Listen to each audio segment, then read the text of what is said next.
صرف نوافل سے جنت نہیں ملتی بھائی.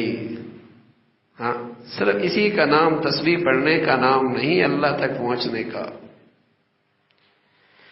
یہ جو گھر کی زندگی میں چھوٹی موٹی تکلیفیں آ جاتی ہیں، انہیں اللہ کے لیے برداشت کر لینا اور یہ زندگی کی گاڑی چلتے رہنے دینا، اس پر بھی اللہ کے ہاں بہت بڑی ولایت کا مرتبہ ہے. اس پر بھی اللہ کے ہاں ولایت کا بہت بڑا مرتبہ ہے. اس لیے کہ جب گھر ٹوٹتے ہیں خاندان ٹوٹتے ہیں.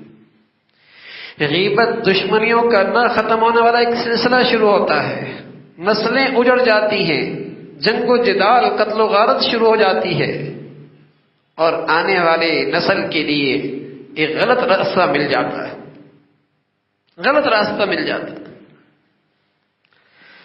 تو صبر شکر سے زندگیاں مسلمانوں کے گھروں کی بن جایا کرتی تھی. رسول اللہ صلی اللہ علیہ وسلم فرمایا کرتے تھے کہ بدترین مبغوض ناپسندیدہ چیز زبان پہ طلاق کے الفاظ لانا، طلاق دینا، سب سے ناپسندیدہ چیز. تو نیک بیویاں جب گھروں سے جاتی تھی میرے عزیزو، تو اس گھر کو بنانے کے لیے جایا کرتی تھی.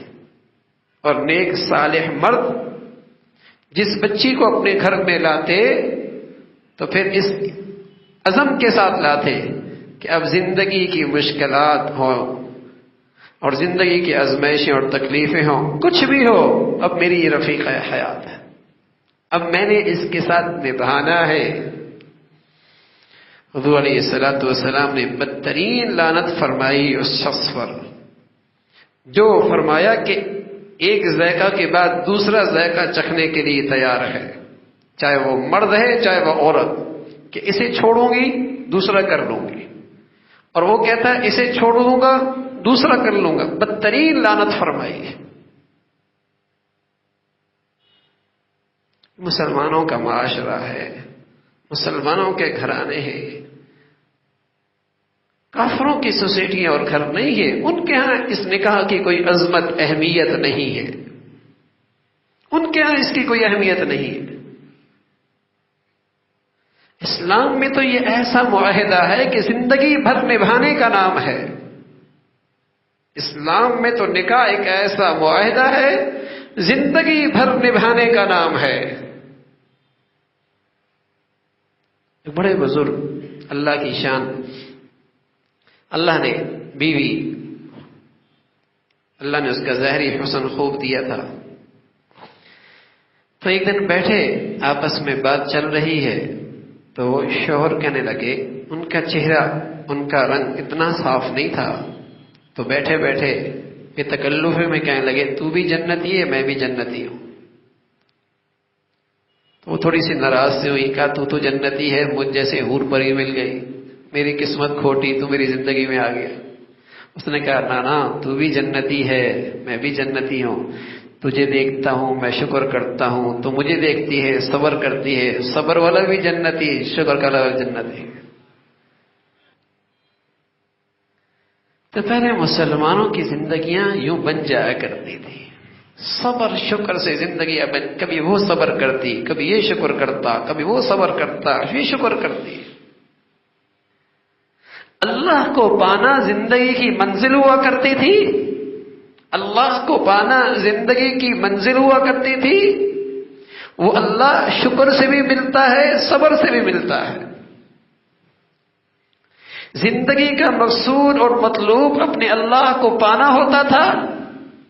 وہ گھر میں مزاج کے مطابق حالات ہوں اس سے بھی ملتا ہے، وہ اللہ گھر میں حالات مزاج کے خلاف ہوں صبر کرنے پر اس سے بھی ملتا ہے. کبھی اللہ یوں نوازنا چاہتا ہے، کبھی اللہ یوں نوازنا چاہتا. گھر بن جایا کرتے تھے. لیکن میرے عزیزوں، جو تہذیب میری نسل آج ان ذرائع ابلاغ پہ دیکھ رہی ہے اور جو نظام تعلیم اسے پڑھایا جا رہا ہے، جو ذہن سازی اس نئی نسل کی ہو رہی ہے، اس میں ان بندھنوں کی کوئی قدر و قیمت نہیں، اس نکاح کی شکل میں معاہدوں کی کوئی قدر و قیمت نہیں ہے. چند لمحوں میں گھستے بستے گھر اجاڑنا کھیل بن گیا تھا. چند لمحوں میں چھوٹی سی بات پر یہ طلاق کا مطالبہ، یہ خلا کا مطالبہ، وہ عدالت پہنچ گئی. طلاق اور خلا کے سلسلوں سے عدالتیں بھری ہوئی ہیں. پہلے تو مرد کرتا تھا اور بدقسمتی سے عورت بھی نہیں رہنا چاہتی. یہ نئی نسل یہ بھی نہیں رہنا چاہتی. پہلے تو مرد کی حرکتیں تھیں، اب یہ نئی نسل بھی نہیں رہنا چاہتی. خلا کے جتنے کیسز ہیں یہ لڑکیوں کی طرف سے. دارالافتاء دیکھیے تو فتوے ہیں تو اسی کے، اور عدالتوں میں دیکھیے تو 99% کیسز اسی طلاق اور خلا کے. کہنے میں گھرانے مسلمانوں کے، کہنے میں معاشرہ مسلمانوں کا،